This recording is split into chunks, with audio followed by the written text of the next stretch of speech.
पहली संख्या बराबर x और दूसरी संख्या बराबर y। तो as per question x plus Y कितना होगा 15 और इनके वर्गों का योग ये मान लेते हैं t। ठीक है, और ये हमें दिया हुआ है जो इनके वर्गों का योग है कैसा होना चाहिए, ये न्यूनतम होना चाहिए। ये भी हम क्रॉस चेक करके दिखा देंगे, ये हमें न्यूनतम रखना है।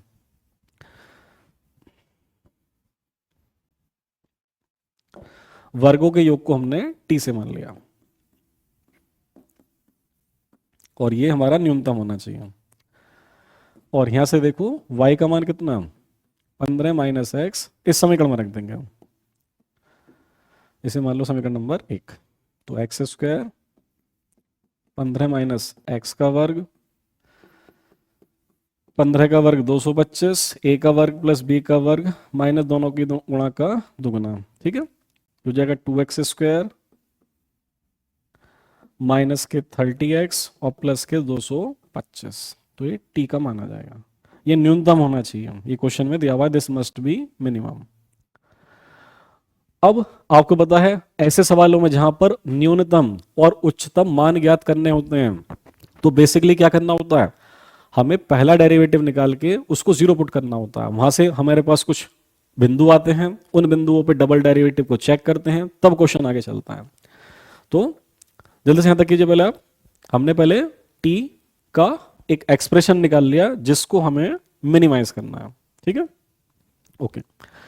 अब इसका डेरिवेटिव कर देंगे हम। आप इसका डेरिवेटिव उसके साथ एक लिख दो, dt बटे dx कितना हो जाएगा, t का differential with respect to x, तो x स्क्वायर का 2x यानी कि 4x हो जाएगा माइनस के 30, 225 का 0 हो गया। नंबर 3 डबल डेरिवेटिव कर दो, मेथड है,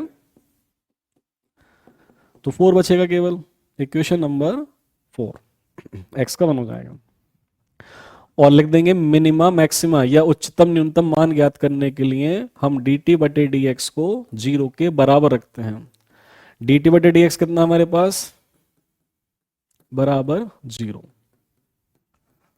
बराबर 30, 2 से कट जाएगा, 2 दूनी 4, 15 दूनी 30, तो x का मान आ जाएगा 15 बटे 2 और x के इस मान को आप रखेंगे समीकरण नंबर 4 में। तो समीकरण नंबर 4 मतलब ये वाले। अब देखो इसका मान तो 4 ही है ना, ये तो पॉजिटिव ही आएगा क्योंकि इसमें तो कहीं पर x है ही नहीं। आप कहां रखेंगे x को, तो इसका मान तो 4 फिक्स है और 4 कैसा है पॉजिटिव। और यहीं से सिद्ध हो जाता है, ये मेथड है, यदि डबल डेरिवेटिव का आंसर पॉजिटिव आता दैट मींस फंक्शन कैसा होगा, न्यूनतम होगा।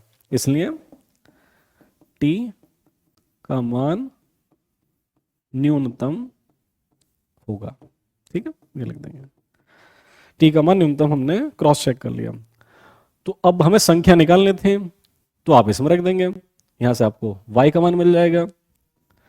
तो x प्लस वाई हमारे पास कितना है 15 और x का मान कितना आ गया 15 बटे 2, 15 से 15 का आधा घटा दो तो 15 का आधा ही बचेगा। आप किसी भी संख्या से उसका आधा घटा रहे हो तो आधी रह जाएगी ना संख्या, तो इसलिए फाइनली लिख देंगे वो अभिष्ट संख्याएं कितनी हैं, x बराबर 15 बटे 2 और y बराबर भी 15 बटे 2। ये इस क्वेश्चन का फाइनल आंसर हो जाएगा। लिखो जल्दी से, x बराबर 15 बटे 2, y बराबर 15 बटे 2।